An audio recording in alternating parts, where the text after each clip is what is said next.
a bit there. So, welcome to today's webinar on the Mersey Tidal Barrage. What we'll be doing today is talking a little bit about the scheme and also sort of what the risks are, not just to wildlife, but also for the climate and for people as well. So I'm James, I'm the Trust Public Affairs Manager for Cheshire Wildlife Trust. My job largely revolves around running our campaigns, but also sort of interacting with our politicians, lobbying for sort of stronger environmental protections, and then also championing sort of any campaigns against sort of developments or anything else that's going to be damaging to wildlife. And then joining me today is Faye. Faye's our Communities Officer. She's going to be stage managing the whole show tonight, and so big thanks to her for making sure everything runs smoothly. And also, Faye will be working with our communities to make sure that they're involved with our campaign work. So you'll probably be seeing a lot more of her over the coming months as well. And I think we've just got a few more people coming in. Is everyone all coming through okay, Faye? Yeah, it's going through slightly laggy, but hopefully everyone can hear us. And just to let people know, we are recording this, so all cameras and microphones have been disabled. So if you want to say anything, please just pop it in the chat and I'll keep an eye on that throughout. Yeah, and just a bit of housekeeping.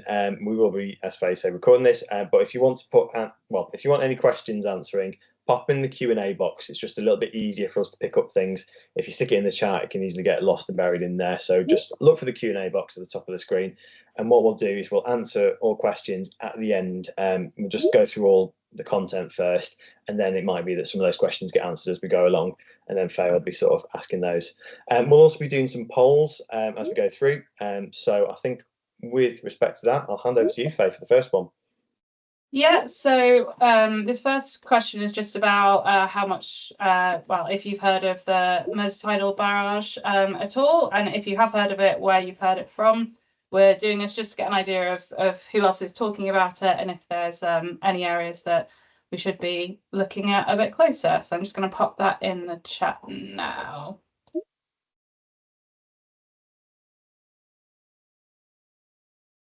There we go, it should be coming through.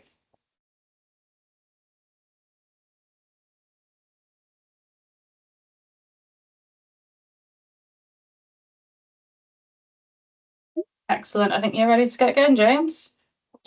Fantastic. Good to know that's all working. Okay, so I imagine today a lot of you are coming here with a lot of questions, and I must admit today's webinar probably will leave you with a lot of questions as well. That's not because we are like in doubt as to what the impact of this will be. It's just we don't know the precise details of the scheme. And I imagine many of you will be feeling quite conflicted as well. If you're particularly passionate about climate change and you're wanting to see action on net zero, this might be causing a bit of conflict in your mind because we're talking about a renewable energy scheme.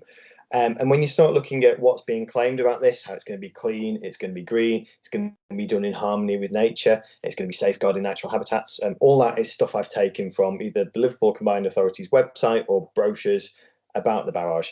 So there's a lot of conflicting information out there, really, that presents this almost as this very glossy, no-brainer proposal. And what I want to do tonight is just sort of interrogate that idea a little bit and go through some of the evidence that is there that suggests that that might not be the case. So I think it's important just to orientate us on where we are at the moment, because the Mersey Barrage has been talked about for quite a long time, but something changed in November last year, and that was that the Liverpool Combined Authority started this pre-application phase. And this pre-application phase is going to go on until about July next year, and that is when we're expecting a full application for the Mersey Barrage to come forward. And I really want to just stress now that that's a year away, but that means we've got a year now essentially to start acting, because in the meantime what's going to be happening is environmental reporting, environmental studies are going to be taking place, and also amongst that public consultations. And this is going to be a bit difficult in a way because what we're finding is we don't know a lot about this barrage proposal at all. And if the public are going to be consulted and the studies haven't been done yet, it's really hard for people to make informed decisions. So when you're being consulted, it's going to be really hard for you to know what actually the impacts are. And I hope today you'll get a feeling for what some of the risks are. So what's Mersey Tidal Power's approach to the environment been like so far? We're involved in sort of discussions with them. We're mainly being informed about what's going on. We're not necessarily being consulted, we're just being given information. And this is what we said in our response to their most recent consultation. We said that reports, design and decisions must be informed by in-depth surveys, rigorous data collection at the highest ecological standards. But what we did say is, unfortunately, that there's no evidence that that is currently being met by Mersey Tidal Power at the moment. We also said that no rationale has been provided for the rejection of less damaging alternatives, the exclusion of ecological surveys, and the scope of the geographical areas being assessed. So what we're seeing already is very underwhelming on the environmental front. From our perspective, not enough is being done. We need to see better data collection, better evidence backing this up, and it to be done to a much higher standard. And it's quite worrying where we are at the moment, really, that we're a year away from an application and so little is known. So the question probably on your mind is, do we know enough yet? And the answer to that is no and yes. There's not much on the Mersey Barrage itself. We don't know very much about where it's going to go, how it will operate, what the impacts will be. So a lot of what I'll be talking about tonight is actually the Severn Tidal Barrage, because actually that has had a lot more studies done, more modelling, and actually by looking at that and comparing it, we can actually get more of a feel for what might be impacting us here in the Mersey. So I'm going to be taking you through a few different things. The most recent of these is the report from the Severn Tidal Commission that came out in March just this year. I'm going to be looking at our Wildlife Trust Blue Carbon report that came out at the end of last year. I'll be looking at the one study that really does go into detail on the Mersey, which is from Liverpool Uni, looking at different tidal options on the Mersey from 2017. I'm also going to be looking at a bit of a parliamentary select committee report, and this was in response to the Severn Tidal Barrage. It was an application that came forward, or a proposal that came forward then, and a parliamentary select committee interrogated the idea and evaluated the evidence. And I'll also be looking at the feasibility study report from the Severn Tidal. That feasibility study looked at 5 different schemes with modelled impacts, and that offered lots of insight into things like flooding. It offered insight into sort of habitat loss and carbon impact. And then finally, I'll also cover this economic valuation of the effects of the shortlisted tidal options of the ecosystem services of the Severn Estuary, which is a big mouthful, and I don't recommend it for bedtime reading. But what it does do is go into the detail of the economic value of the nature that would be lost and all those ecosystem services benefits that would be lost if this went ahead on the River Severn. So our response to the last consultation in November was this. We said that the scoping report here does not address alternatives to the barrage proposal, but rather proposes postponement of that consideration to the application stage. And we basically said what's happening here is we've got a bit of a sentence before verdict. Rather than critically looking at the impact of different schemes and then choosing one on the balance of all the sort of different impacts, what we've got is a decision to go ahead with the barrage, and we don't really fully understand why. We know it's probably economic reasons. They've probably gone with the most economically viable, but what we don't know is how much weighting was given to the environmental decisions in this. We don't know if they've considered the economic costs of the environmental compensation that would be required to deliver a scheme like this. And we just, basically that is going to be the reiterating theme throughout this presentation. We don't really know. We haven't been presented with enough information, and it is really quite worrying that we are getting so far without this information. And really what we want to see is the rationale for proposing such a potentially damaging development on this site, which is nationally and internationally important for nature recovery. We say that all needs to be demonstrated up front rather than waiting until the last minute. Okay, we need this information, these studies, all the data well in advance for us to make informed decisions. And the report from the Severn Tidal Commission, it said that the recommendation overall was the design of any tidal range project in the Severn Estuary should be undertaken by an interdisciplinary team from environmental fields and also engineers as well. And that co-production approach is what they were advocating for, which they wanted that to be adopted from the outset so that the best design was chosen, not just from like a purely economic perspective, but from an environmental one as well. And that really isn't the approach we're seeing coming out of the Mersey Tidal one. So that is what the Severn Tidal Commission recommended just in March this year, and already we're far away from that. So what I'm going to just do first of all is talk a little bit about the basics of tidal barrages, because I think you need to understand sort of how they operate before you can start to understand why they'd impact habitats. So here's a slightly blurry cross-section from BBC Bite Size. You can always have a look in your own time as to how these work. But this is a cross-section of a tidal barrage. Essentially, a tidal barrage is a fixed structure that goes across the mouth of a river. And what it does is it operates through differences in water levels. It's the gravitational potential that it helps generate energy here. And there's two ways in which you can generate power from a tidal barrage. You can do it two-way or one-way. And it's important to know which one, because one is far more destructive than the other. The other one is still very destructive, but it's important to know which is which. So in a one-way generation scenario, what you have is the tide comes in, and at high tide, the sluice gates will be shut. And that means that they wait for the tide on the seabound side to go down, and then you've got a difference in height level. And then the sluice gate will be opened, the water will flow through the turbines, and that will produce energy. That's one-way generation. And in two-way generation, the same happens in the opposite direction. As the tide's coming in, the sluice gates are shut, which keeps the estuary artificially drier. And then as the tide comes in, they'll eventually open the sluice gates when the difference in height is great enough to start generating energy the other way. So which one's more damaging? It's the one-way generation that is more damaging. It seems counterintuitive, but one-way generation generates more energy because you're getting the maximum tidal range of the river. Whereas if you're doing two-way, it's a slightly reduced tidal range. So what you're talking about in terms of difference in impact, for a one-way generation scheme, you're talking about losses of 60% of the intertidal area versus about 16% of the intertidal area for two-way generation. That's just a very rough figure. Obviously, specifics will depend on location and where the barrage is, essentially. So we don't know exact habitat figures, but that's a rough and ready sort of figure for just one-way generation and two-way generation in general. And it's important to flag that might sound like two-way generation is the much better option here. It is of the two, but it's like saying we're going to pick a small ecological catastrophe over a big ecological catastrophe. It's still a really bad outcome for nature. And I really want to stress that even if they're thinking about doing it two-way, it's still really bad.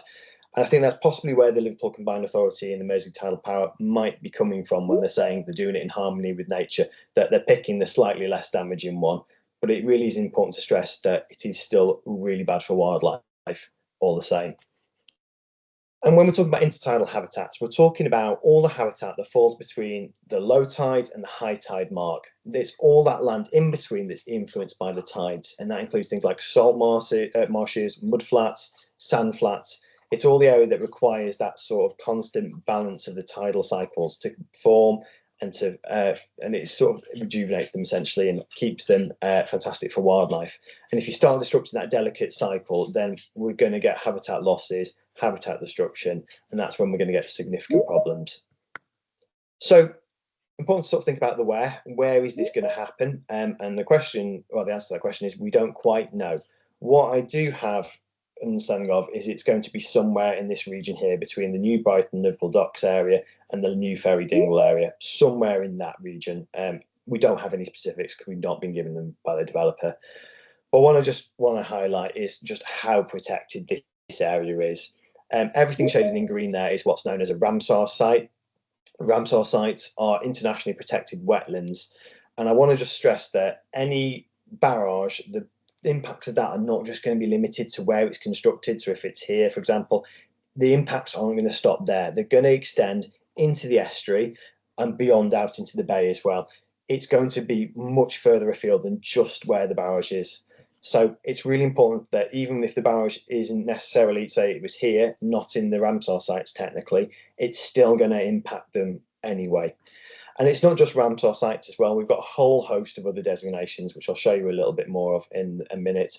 We've got special protection areas, which are European protections. We've got SSSI, special sites of scientific interest, which are national protections. And we've even got local protections through the local wildlife site system as well. So it's a huge area with massive levels of environmental protection, probably some of the best we've got in the country.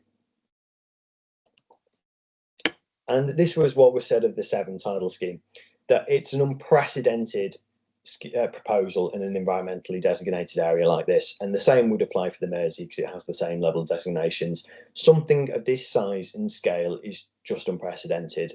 So it's quite alarming that we are getting to the point where this is getting towards an application stage. And I think many environmental sort of charities and professionals are probably surprised to see something like this go so far. So before I start talking about habitat losses, well, wildlife impacts, flooding impacts, I think I want to just address the climate considerations, because that's what a lot of you will probably have in your mind. Do we consider this obviously green and clean energy? Probably not. And why is that? Well, first of all, we've got to think of this thing, which is the carbon payback. At what point does this start generating clean energy? And it's important to think about what it's made of, first of all, because a lot of this is going to be concrete, and the concrete and cement industry is responsible for about 8% of annual CO2 emissions. So there's a question there really of how long does this have to operate before it even cancels out its own carbon cost? Because that's it's quite a key question really. If your whole project is about generating clean energy, you need to know what the carbon cost of this project is, so you can factor that into sort of your plans. And for the Severn Tidal scheme, they have done that modelling, and they worked out that of the 5 schemes that they modelled, it was between 2.6 and 6 years. So that's the carbon payback period we're talking. Do we know that for the Mersey? No. So what we do know about the Mersey is it's not projected to generate power until about 2038. So let's assume best case scenario, it's going to be about 3 years before it paid off their own carbon cost of it. Okay, so we're not looking at getting clean power until 2041 at the earliest, assuming no delays happen. And that's not the end of the story either. What we also have to consider as well is the impact for the loss of habitats as well, because habitats are obviously often carbon sinks. So that's where our blue carbon report comes in. So the Wildlife Trust published this report last year, which was looking at marine habitats, coastal habitats, and the value they had in terms of sort of tackling climate change, because nature really is sort of our ally in our fight against climate change. It's the one proven technology we've got that helps us store carbon and lock it away. And we found throughout this report that the UK salt marshes store 2.4 million tonnes of carbon. And that's obviously happening through things like photosynthesis, as the plants in the salt marsh gradually accumulate organic matter and the sediments there. So there's 2 things to consider here. There's, first of all, if you're destroying things like salt marshes, you're destroying the capacity to absorb the carbon out of the atmosphere and lock it away in the ground. But not just that, if you're destroying the habitat, you're also putting at risk the carbon that's already stored there as well. There's a risk that that then is emitted. So you're compounding the problem in 2 ways. And this were the recommendations of our report. We said, first of all, we need to recognise the importance of blue carbon. We need to recognise that these habitats are long-term carbon stores, and that actually damaging them is counterintuitive when it comes to tackling the climate crisis. We also said that we should be strategically planning our activities at sea. All projects really should be avoiding disturbance to blue carbon wherever possible, because obviously these sites are so important. And we also said that all activities should be undertaking blue carbon impact assessments. We said that if you're going to put things here in the marine environment, you should be assessing what the impacts on blue carbon are to fully understand their climate impact. So really, this brings us back to this question of when do we get clean power? If it's not going to generate power until 2038, if it's going to take X amount of years until there's a carbon payback from its own construction, and when we factor in the carbon storage capacity that's lost from habitats, at what point do we get the clean energy? And that's a big question mark. Because actually, the Mersey Tidal Power have not done these assessments. They've not assessed the carbon impact of construction. They've not assessed the carbon impact of the loss of habitat. They've also made these claims as well that there's going to be minimal changes to greenhouse gas emissions. So that'd be the emissions from all the destroyed habitats, for example. And Mersey Tidal Power decided this doesn't need to be included in an environmental impact assessment, but no evidence was provided as to those claims. So this is a big worry, that you've got a climate-related project that hasn't bothered to do its carbon impact assessment and doesn't know when it's actually going to generate clean power. And I think that probably would alarm a lot of people who obviously are seeing this presented as a clean green alternative when this is just not known. So that's the climate impacts. Let's move on to flooding then. So the other claim that might have been made is that the tidal barrage will help protect communities and businesses from flooding. And that's true, but it's not the full story.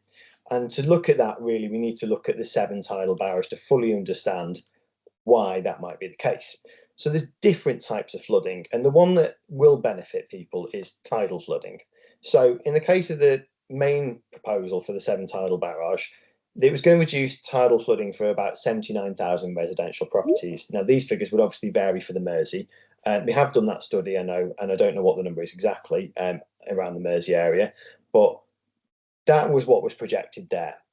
Now, that's for everyone inside the confines of the barrage, because obviously that's going to stop things like storm surges, it's going to mitigate the impacts of sea level rise, so there are benefits there.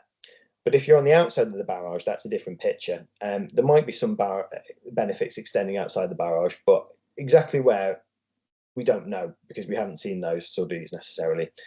But for the Severn one, they predicted there would be an increase in tidal flooding for 6,000 residential properties. So if you're external to the barrage, you might find an increased flood risk as a result of this.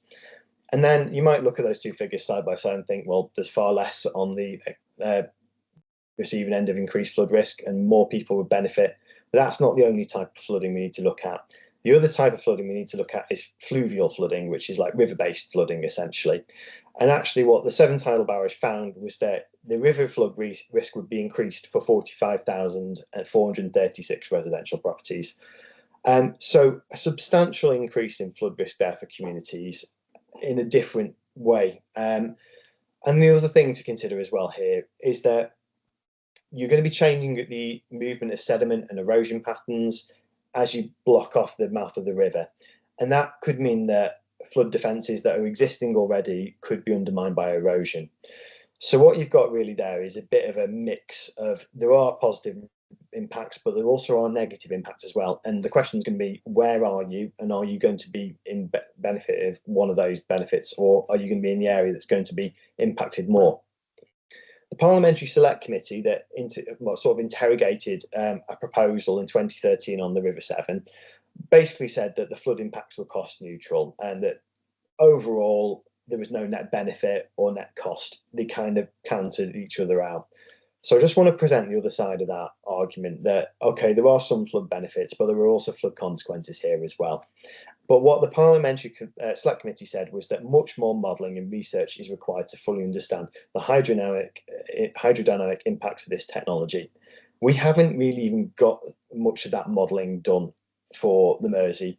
And if the Parliamentary Select Committee was saying that not enough was done for the River Severn and we had far more data and information there, we're very far behind with the Mersey overall, and we should be knowing this stuff before we're even deciding on schemes and the nature of it.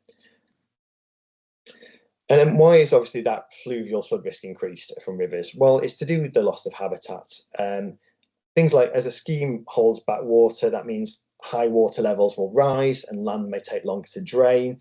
The Cardiff Western Barrage, which is the Severn Barrage that was proposed, it basically was predicted to increase the flood risk of an estimated 370 kilometres squared of land. So that's a huge area that was going to see increased flood risk. And this is what we said in our sort of response to the EIA scoping report that happened in November. We said the changes would affect the provision of natural capital and ecosystem services to the area, which would impact local communities in the wider region. We said that with fewer wetland habitats in and around the river that would help absorb and process rainfall, Merseyside and Warrington could sustain more intense river flooding, costing millions of pounds and displacing people from homes. So there's a very real risk here that there are going to be some serious consequences. Now, what in terms of the value of those services are? So I say ecosystem services, I'm talking about things like natural flood management. Like wetlands are like sponges, they kind of store water, so when we've got heavy rainfall they like absorb all that water, hold it back temporarily, and then slowly release it back into rivers, and that mitigates flood risk. You've also got things like water filtration, there's carbon storage, as we sort of talked about a little bit already. And a study was done on what would be the estimated economic loss of all these ecosystem services. And they sort of did an upper and lower bound. I think the lower bound assumed that most of the services would continue as normal, but the upper bound estimated a complete loss of the ecosystem services. And that came to, in today's money, about £321 million. So that's the amount of money you would need to spend to offset all the benefits that these natural habitats provide that would be lost. So it's a huge sum of money. It is worth saying that's over the lifetime of the project, which is about 120 years, but nevertheless, it's still a large sum of money, and you would need to spend that to offset all those impacts.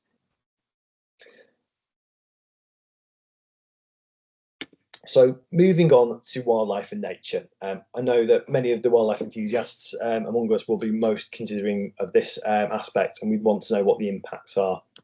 So I'll take you back to that map again. Ramsar sites. We're talking about internationally protected wetlands here. Okay, so they are important not just for us here in our own country, but for other countries as well. The Mersey is a really important sort of stop on like an international migration route. So you've got birds coming here from Canada, from Siberia, from the rest of Europe, that all require this site as part of their journey, and that's an important pit stop for them. And we've got 3 Ramsar sites on the Mersey. We've got the inner estuary here. This part is one Ramsar site. We've got the Mersey Narrows and the Wirral Foreshore as another one.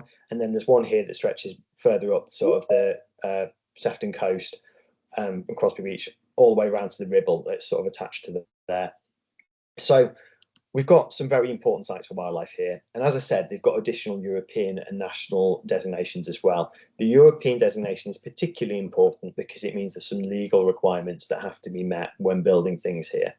But obviously, that sort of darker green is the Ramsar sites. We've got the SPAs, which are the highlighted green bit that's sort of sitting behind them there as well, or extending out into the bay. And actually, the upper estuary here near Warrington and Runcorn and Widnes, that's all local wildlife site protected as well. So it's not quite got a significant protection as the rest of the estuary, but nonetheless, those are still really important sites for local wildlife. And they'll have importance on a regional level. So why are Ramsar sites so important? Well, this is what it says on the Ramsar sites website. It's recognised as being of significant value, not just for our country in which they're located, but for humanity as a whole. So there's a worldwide significance to them. And it's also a commitment. It's a commitment from the government to take the necessary steps to ensure that its ecological character is maintained. So this is a commitment from our government that we will protect these spaces and make sure that they are preserved for wildlife for the good of humanity, essentially. So we're talking about destroying them, which is really quite worrying. As I said before, it's unprecedented, something like this, and we just haven't seen it happen, not just here in the UK, but even over the sort of coast of the world. There's only 2 operational tidal barrages. One's in France from the 1960s. We don't know the ecological impact of that really because the studies were never done, so we don't really know what happened there. And the other example in South Korea, I know this is mentioned quite a lot by Liverpool Combined Authority, but actually that was built to address a different environmental problem. It was a flood barrier that had stagnant water behind it. So they turned it into a tidal barrage to fix an existing environmental problem. So again, it's not comparable. So that's why I'm going to turn to the 7 barrage studies again to get a feel for what the risks are. And sort of in a worst case scenario, this is what was projected for one of their models. 50% loss of the intertidal area. So that's a huge amount of habitat that would be destroyed. And I did the calculations because I thought it means nothing when I put it in hectares to most people. That's 22,410 football pitches of habitat that would be lost. So it's going to be hard for us to even comprehend that size because it's just not sort of a scale you can really understand. But it's a huge area. And even sort of in the best case scenario for the tidal barrage, you were still talking 8,900 football pitches of destroyed habitat. So your figure is probably going to be somewhere in that range with the 7. I don't know what it would be for the Mersey. Again, we haven't got that information. So it's really hard for us to know what we are going to be losing on the Mersey if something like this does go ahead. And just to draw your attention to the top bubble as well, the 32% of salt marsh would be destroyed. So they'd be losing 1/3 of their salt marsh if they built that on the 7. And although that number doesn't seem anywhere near as significant, the 295 football pitches worth of salt marsh that would be lost is probably the most useful in terms of storing carbon. So it's really important to flag that losing 1/3 of that would be quite significant. And it's not just obviously the loss of the intertidal area, it's their habitat loss that comes with it as well. And these areas are just so important, as I said, for bird life. They're essential feeding habitat for birds, like particularly your mud flats. If you think about it, they're like a big buffet for birds. The tide comes in, you get all the sort of sea creatures left behind as the tide goes out. You've got a feeding frenzy then for all the birds. And it's the wading birds in particular that obviously really value this habitat. And basically, they are really sort of reliant on the sites like the Mersey, and I'll show you some of the numbers in a minute. But also just to say, it's obviously not just birds as well. There are other marine mammals, fish as well in the estuary that are going to sort of be impacted by this. And something that was said in the Liverpool Uni report that studied the Mersey basically said it would be a case that areas that were previously useful nursery habitat for fish are no longer suitable as well. So looking at the birds and what sort of species would be impacted here, these are all really significant species that appear on the Mersey. So we've got dunlin, redshank, ring plover, pink-footed goose, shelduck, black-tailed godwit. There are more as well. I've just picked the top 6 really. Some of these, like the dunlin and the redshank, the Mersey is the second best site in the UK for these birds. So hugely important to their populations. It was actually the case that up until recently, the dunlin, the Mersey was the best site for them, but unfortunately species declines have knocked it back into second place. And then shelduck as well, third best in the UK. And then I believe all the others come in the top 10 as well. And then there are more as well that are also really important for. But it just sort of shows that we've got a significant amount of species here that this site is really important for. And as I said, we haven't really got the full detail on sort of what the impact of the bird species on the Mersey would be. We just don't know. But what we can do is look at the Severn Barrage again. And it was predicted that there would be significant declines in 30 bird species on the River Severn. So if we're looking at similar things for the Mersey, it's those species that are going to be hit the hardest. And we've got to really bear that in mind when we're considering sort of overall sort of what are the impacts of the scheme. It's going to be significant population declines in these birds. And there's also consequences for water quality as well. So this is a mix of things taken from the Liverpool study on the Mersey and also some other Severn stuff that was identified by the Severn Tidal Commission. You'd be interfering obviously with the river, so you're going to be changing the sediment load, and there's going to be consequences for the flow, obstructing the flow of the river. So that means there's going to be a decrease in water quality behind the barrage. And if you think of also the Mersey's past, it's got quite an industrial legacy. So there's quite a lot of toxic chemical industries that have historically been based around the Mersey. Many of those will have leaked chemicals and all sorts into the river.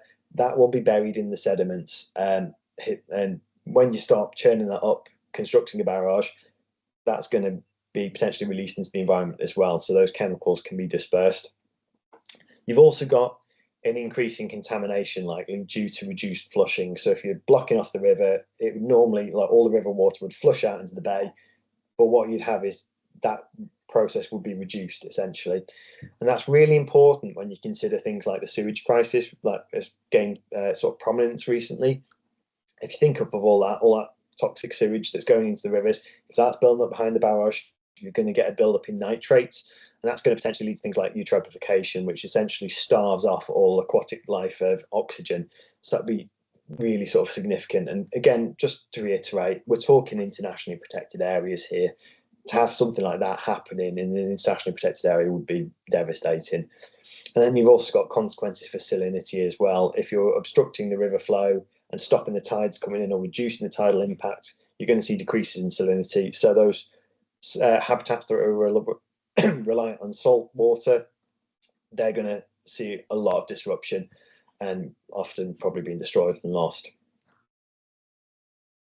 So this is what another thing the Severn Tidal Commission said. They said there's so many data gaps here, and they're concerned over the data. And the concern over those data gaps has featured strongly in response from environmental stakeholders, and it stressed that there's a lack of knowledge of the current conservation status of the designated sites. And it's probably safe to say that that probably applies to us here in the Mersey as well.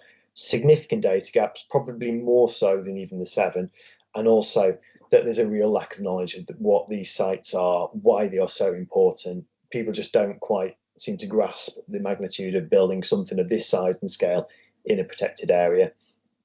And I think that's something we're really going to have to hammer home. And the Severn Tidal Commission, I should say, was made up of like independent experts. It was designed to critically evaluate all the evidence that was there.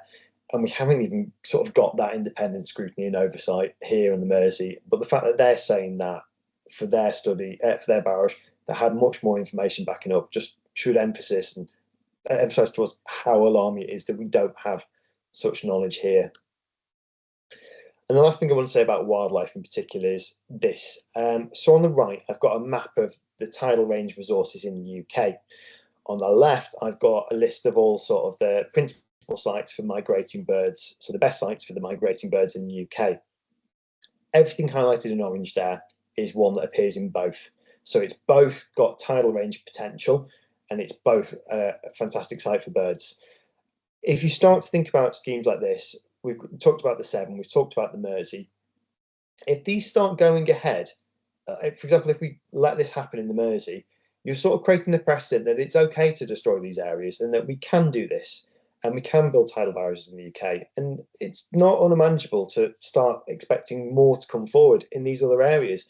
And if you think of what the cumulative impacts are going to be, if you start building more tidal barrages in all these really sensitive areas that are so important for migrating birds, the impacts are going to be staggering. And given we don't know even what the impacts would be in the Mersey, the cumulative impacts would be, well, we just can't even begin to sort of comprehend that at this stage. So it is a huge worry. Now I'm just going to take a pause here before I begin my last section and just run the poll from Faye, and I can just take a breather as well. So Faye, do you want to just pop on and just introduce the next poll? Evening all. So thank you so much for those who have answered the first poll. So the next one is going to be about concerns surrounding the River Mersey. So James has just done a great job of going through some of them. If you have any others that aren't on the list, or you have any other comments you'd like to add, please remember the Q&A room, which is at the top of the ribbon on Teams here. Feel free to post a question there or a comment or anything you'd like us to see, and we can come back to it at the end. So I will just pop this in the chat now. Hopefully everyone can now see the other poll as well.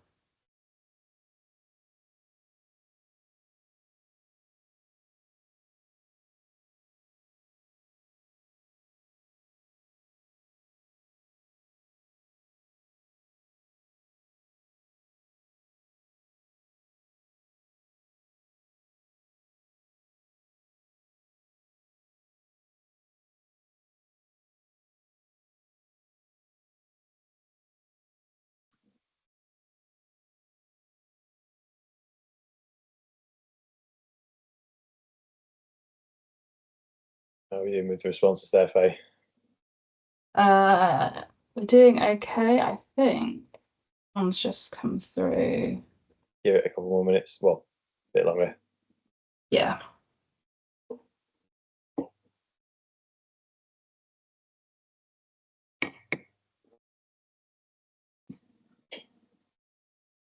I think it's really important to say that, yeah, we do want to know what the community's sort of feelings and thoughts are on this as well, because I hope after today you've got a bit more of a feel for what some of these risks are, and maybe that's informed your sort of thinking. Maybe you've had worries already. We'd really like to know, because at the end of the day, it's going to be sort of a huge effort from both us, the community, other charities, organisations, businesses. It's going to take a lot of us to sort of come together to sort of challenge this. So yeah, the more we know about how people feel, the more we can sort of use that to sort of inform how we talk about this and how we reach more people. I've just had a few messages through to say it's only letting you choose one option. So let me repost that one. I've got one more in the wings at the end, and I think Teams is slightly struggling to update it. So let me post that again. But we will continue to. James, if you'd like to continue, and I'll put that in again. So please keep an eye out. It should pop up in a minute as well. Okay, right. I'll just go through my final section now. So we're nearly there. I do appreciate this is such a lot of information, but I don't think I can do it in any more concise format. There's just such a huge amount of information to consider here and different things to think about. But the last thing I really do want to think about are there any alternatives? Because I think what's been presented so far is we've got a barrage proposal and it's like that or nothing. We've kind of got this all or nothing scenario. And it really isn't that case, because there are two types of tidal power for a start. I talked a bit about tidal range already. Tidal range is that large scale sort of dam like structures across rivers or large impounded areas. They require big sort of engineering projects. What we do have on the other hand is tidal stream. Tidal stream is very different. Okay, it's more like wind turbines. Oops, I've gone one too far. It's like wind turbines essentially, but underwater. So tidal range, as I said before, it's that gravitational difference that's generating the energy, and also with tidal stream, it's the flow of the current. That's the energy in the water itself. Just like the wind, the movement of the air, it's the movement of the water that's turning the turbines. So as I said, tidal range, large scale projects that date back to sort of the 60s, whereas tidal stream is a much newer technology from sort of 2004, and it's smaller scale. And this has got the attention of the Department for Energy and Net Zero. So they've said of the two technologies, tidal range technologies face challenges of limited site availability, high capital cost, and significant environmental impact. So they're expensive and they're really damaging for the environment. And basically, they've said of tidal stream technologies, in contrast, they offer potential for development at numerous sites. They've seen growing interest from developers, and basically, there's the economies of scale with those instead. And obviously, as it becomes a more established technology, it becomes cheaper. Also, like I said before, with the barrage, you've got to kind of wait for the whole thing to be operational before you can get power out of it. Whereas with sort of tidal stream turbines, you can bring them online one by one, and you get the energy much sooner, essentially. The government's also investing quite a lot in tidal stream. It's not investing in tidal range like barrages. There's currently an operational scheme in Scotland, 6 megawatts, it's small, but it's important to highlight there's already a commercially viable project on the go, and the government's been funding this for the last few years for quite a substantial sum of money just to get it going and develop the industry. And there's already 121 megawatts contracted for Scotland and Wales. So this is really sort of taking off sort of in the devolved areas.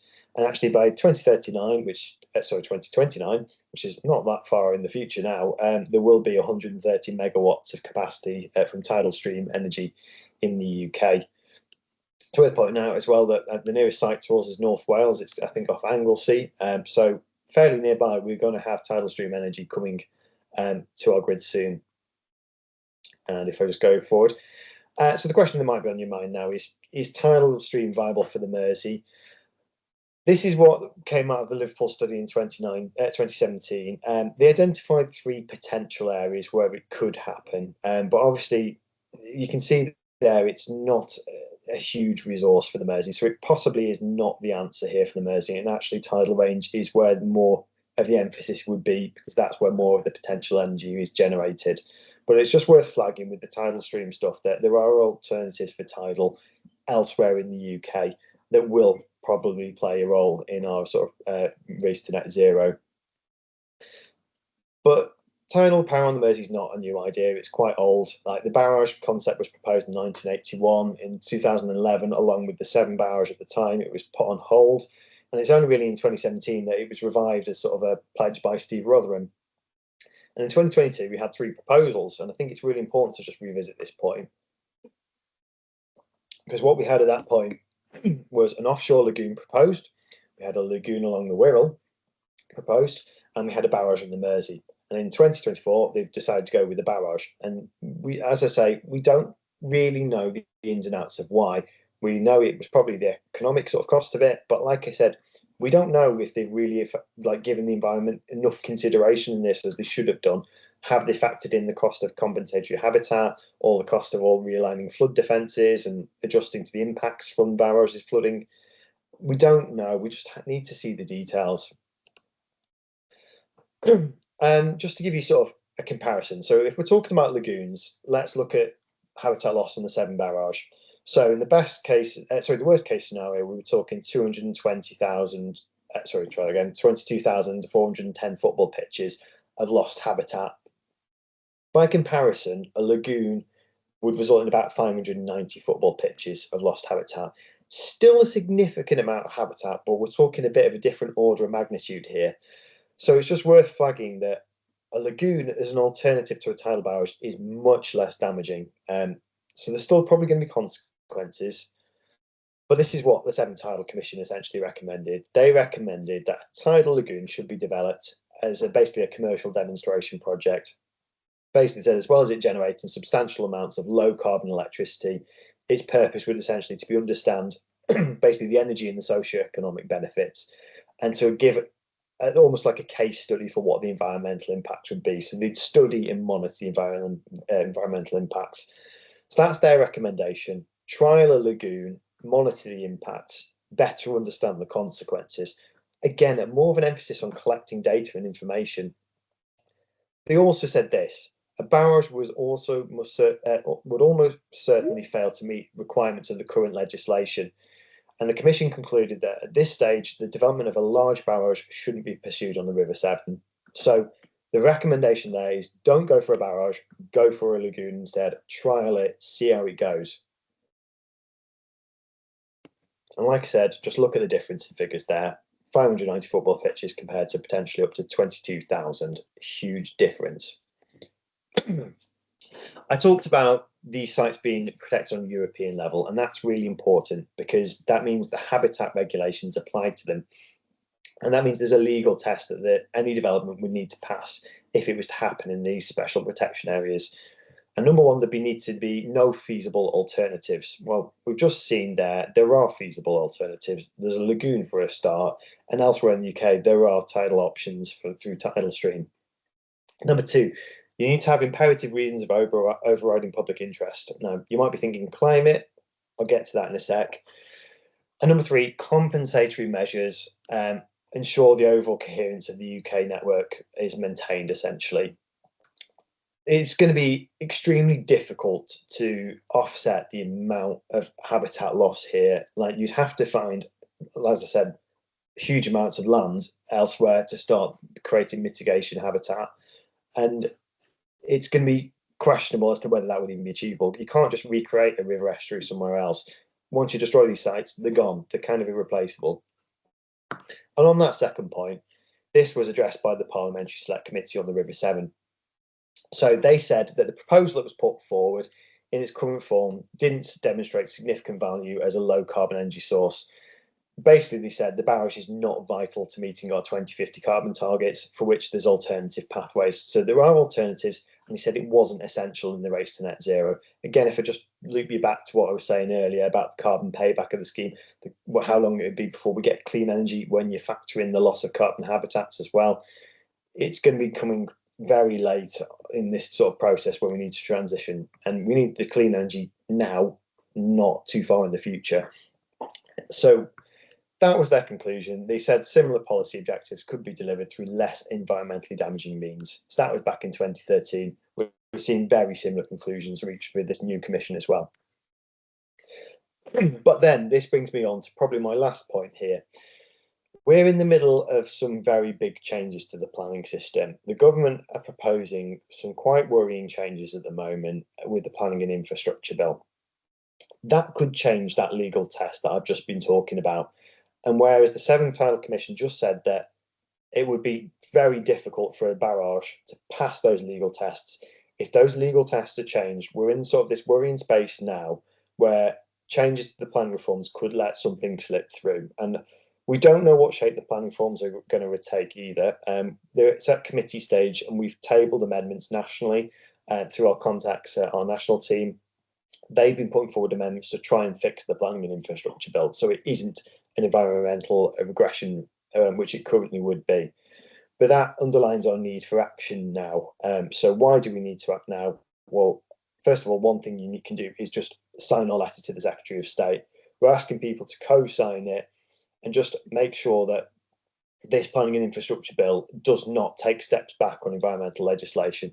As I said, it could be that it lets things like the Mersey Barrage fall through the cracks. It could be that the Mersey Barrage would not even need to do an environmental impact assessment if the habitats regulations were altered, for example.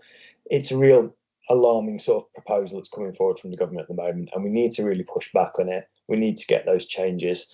So there will be more on that campaign as we go through that process in Parliament. But for now, what you can do is sign our letter. And that kind of brings me to the end of everything today. What I just want to say before we move on to the Q&A is this is going to be a massive effort from all the community, from all the NGOs in the area, from all the sort of businesses. We're going to have to really come together if we want to challenge this Mersey Tidal Barrage.